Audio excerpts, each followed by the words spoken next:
నా లిస్టులో ఆఖరుగా చెప్పబోయే వ్యక్తి. గత 6 ఏళ్లుగా ఇతని పేరు రాష్ట్రంలో కొంచెం గట్టిగానే వినబడుతుంది. అతి తక్కువ టైంలో పార్టీలో పట్టు, జనంలో ఆదరణ పొందిన మేధావి. ఇతని గురించి రీసెర్చ్ చేస్తే దుబాయ్ని హెడ్ క్వార్టర్గా చేసుకొని చాలా స్మగ్లింగ్స్ చేశాడని ప్రూఫ్స్ కూడా దొరికాయి. The most dangerous and mysterious man,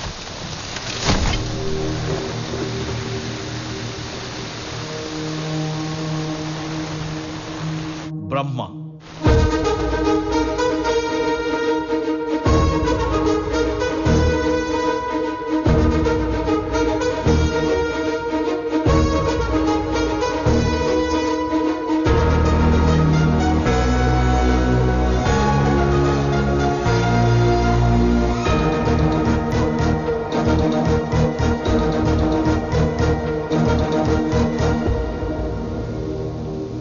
complete కాంట్రాస్ట్తో డబల్ ఫేస్తో ఉన్న వ్యక్తిని ప్రజల్లో దేవుళ్ళ పేరు సంపాదించుకున్న పీకేఆర్ తన పక్కనే ఎందుకు పెట్టుకున్నాడు? పైగా పార్టీకి ట్రెజరీని చేశాడు. వీళ్ళిద్దరికీ ఏదో స్ట్రాంగ్ రిలేషన్ ఉంది.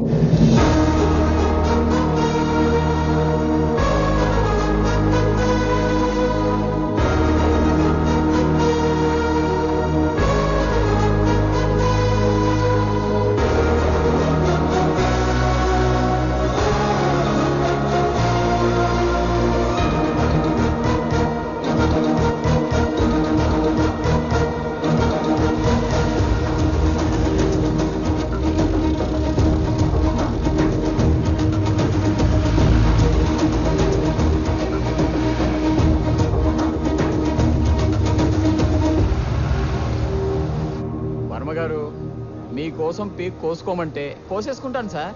కానీ ఆ సత్యము చెప్పిందని బ్రహ్మను ఆపితే జనాల ముందు తలదించుకోవాల్సిన పరిస్థితి వస్తుంది. బ్రహ్మను ఆపడం నీ వల్ల కాదని స్ట్రైట్ గా చెప్పు. సార్ నువ్వు చెప్పవయ్యా. సార్, ప్రైమ్ మినిస్టర్ చాపర్ ఇప్పుడే ల్యాండ్ అయింది. ప్రోటోకాల్ పేరుతో బ్రహ్మను ఆపచ్చు. ఇది బాగుంది, నువ్వు వెళ్ళ పని మీద ఉండు. ప్రమోషన్ సంగతి మాత్రం పట్టించుకోవాలి. అది చూసుకుంటే నా ఐడియాలే కావాలి.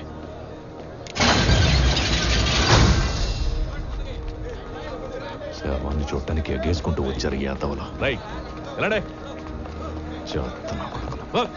సార్, బ్రహ్మకార్ అప్రోచ్ రోడ్లోకి ఎంటర్ అయిపోయింది సార్.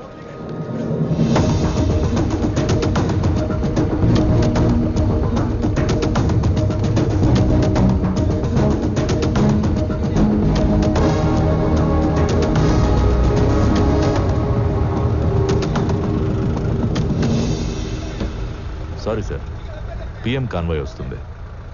ఈ రూట్లో కార్లు అవి అలౌ చేయొద్దని పైనుంచి ఆర్డర్స్. ప్రోటోకాల్ కదా. ఏం చేద్దాం అన్నయ్య?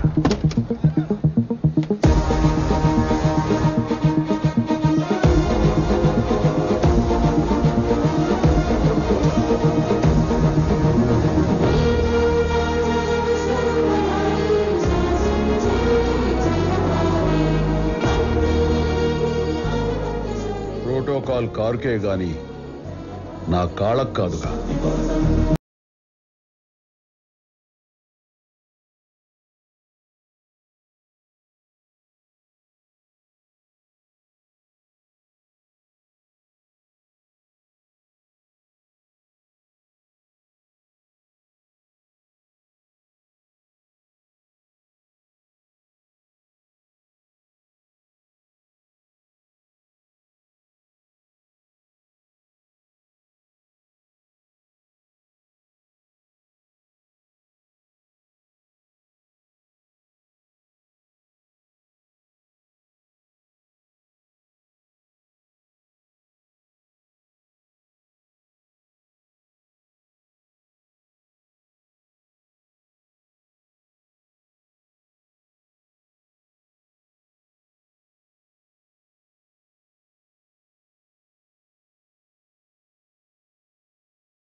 ఆయనే మీ నాన్న.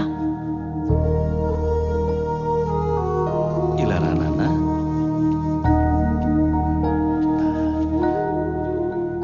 ఒక్కసారి నాన్న అని పిలవరా.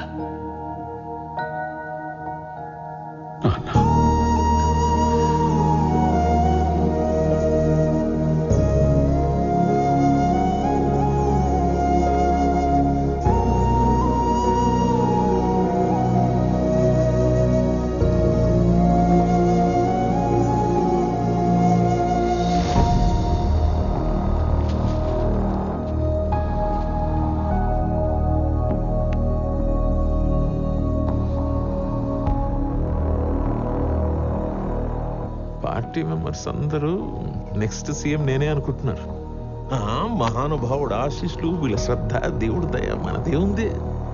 అలాగే నువ్వు కొంచెం గట్టిగా నా గురించి ఆలోచిస్తే, అంటే కొంచెం అలా నన్ను సపోర్ట్ చేస్తే, ఇది కరెక్ట్ ప్లేస్ కాదనుకో. నేను అయ్యా, తలకొరివి ఎవరు పెడతారో చెప్పండి, కార్యక్రమం ప్రారంభిస్తాను. రాహుకాలం వచ్చేస్తుంది. తలకోరి ఎవరు పెడతారంటారేంటి పంతులు గారు? మన పీకేఆర్ గారికి అల్లుడైనా కొడుకైనా అంతా జయ్యే కదా, తనే పెడతాడు. మీరు కానివ్వండి.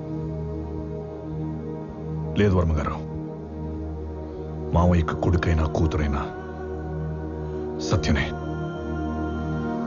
తనే పెడుతుంది. అది కాదు జయ్, ఆడపిల్ల అయితే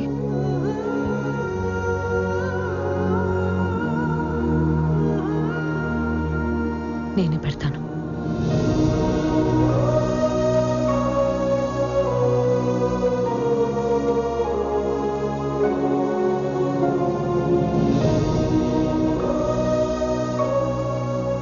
మీ నాన్న గొప్ప లీడర్ అని నువ్వు గర్వపడాలి. కానీ ఆ గొప్ప లీడర్ కొడుకు నేనే అని ఎప్పుడూ ఎవ్వరికీ చెప్పకూడదు. ఏ హక్కు కోరకూడదు. ఎందుకమ్మా? నువ్వు నా కడుపులో ఉన్నప్పుడు దేవుడు వచ్చి నన్ను అడిగారు, నేను నీ భర్తని అందరి కోసం పుట్టించినప్పుడు నీ దగ్గరే పెట్టుకున్నావేంటి అని. అప్పుడు నేనే మీ నాన్నని అందరి కోసం వెళ్ళమని చెప్పాను. నువ్వు కూడా అలాగే అనుకోవాలి. నిన్నటి వరకు రాష్ట్రానికి పెద్ద దిక్కుగా ఉన్న పీకేఆర్ రేపటి నుండి చరిత్రలో గుర్తుంచుకోవాల్సిన అధ్యాయంగా మారిపోయారు. లక్షలాది ప్రజల అశ్రు నయనాల సాక్షిగా శ్రీ పీకేఆర్ ఆత్మ అనంత లోకాలను చేరుకుంది.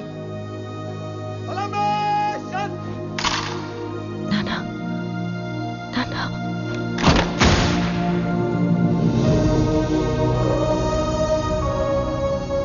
దివంగత ముఖ్యమంత్రి పీకేఆర్ చితికి ఆయన పెద్ద కుమార్తె శ్రీమతి సత్యప్రియ అంతులేని దుఃఖాన్ని దిగమింగుతూ నిప్పంటించారు.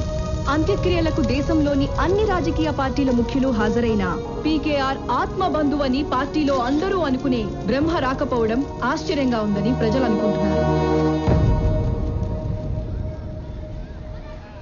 పీకేఆర్ లేకుండా గవర్నమెంట్ ని ఒంటరిగా ఎలా నడపగలనా అని చిన్న టెన్షన్ ఉండేది నాకు. కానీ నువ్వు నా పక్కనే ఉంటే ఈ స్టేట్ ని ప్రశాంతంగా పాలించేస్తా. నేను ఎప్పుడూ ఉంటాను వర్మ గారు. అవును, ఇంకో డౌట్ నాకు. నీ ఫ్రెండ్ గురించి ఒక విషయం అడగొచ్చా? అడగండి. ఇంత ఫండ్ ఉన్నవాడు ఇలాంటి దరిద్రమైన ప్లేస్ లో, అంటే అదే ఇలాంటి సీక్రెట్ ప్లేస్ లో ఎందుకు ఉన్నాడో అని అర్థం కావట్లేదు. Good question. మన దేశంలో ధైర్యంగా వెలుతురులో చేసే ఒకే ఒక తప్పు పాలిటిక్స్. మిగతా తప్పులన్నీ ఎంత సీక్రెట్ గా చేస్తే అంత మంచిది. అందులో అబ్దుల్ నెంబర్ 1. ఇక్కడ మీరు చూసే సగం మంది వాడికి పనిచేసే వాళ్ళే. చుట్టూ 1 కిలోమీటర్ రేడియస్ లో వాళ్ళ మనుషులే ఉంటారు. మామూలు మనుషులే కాదు, పోలీసులు రావాలన్నా పర్మిషన్ కావాలి.